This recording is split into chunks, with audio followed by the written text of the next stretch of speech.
Sleep is such a strange field of research, and people come to it for all different reasons. I've come to realize I have kept a dream journal for as long as I can remember, so I've always been really fascinated in dreaming.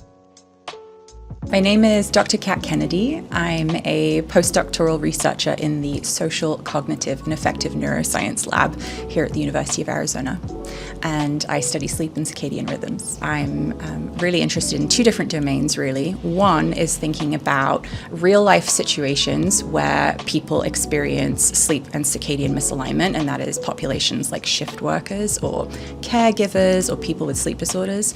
And then my other area of research is women's sleep health. Women's health is largely understudied in so many different areas, but especially women's sleep and circadian health. So I'm thinking here of across the menstrual cycle and in relation to hormonal contraceptives. So two different areas of research. There's so much we don't know, and I'm also really interested in hormonal contraceptives and thinking about how these hormones that we introduce into our body can change our physiology, change our cognition, and potentially change our sleep. So the pilot study that I'm going to be conducting is essentially looking at just that, so looking at how sleep and cognition changes across the menstrual cycle. The one added factor that I'm adding in here is thinking about caffeine use as well. So we have another study that we're conducting in the SCAN lab, looking at trying to optimize caffeine doses for people under sleep deprivation. Instead of a one-size-fits-all blanket recommendation for caffeine use, thinking about how that varies from person to person because of our own unique physiology. But instead of just saying, here's the dose for this one female, how does the dose potentially vary across the menstrual cycle?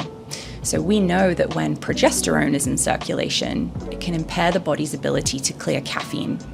And very little has been done on this, but it potentially has huge implications for women being at risk of being overcaffeinated at certain times during the menstrual cycle. So I'm really interested in trying to identify whether this is the case with a pilot study of 20 people, so that I can then go into much more detail later on, looking at a much larger sample size and potentially comparing this to women on contraceptives as well.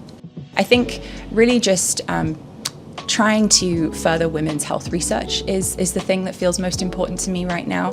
So really just trying to do what I can, thinking creatively with the budget I have to try and collect the most data that might be beneficial to people, and really thinking about the potential implications of this in the community. So I'm really excited to be talking to participants, working with them, collecting data, and then seeing where this goes.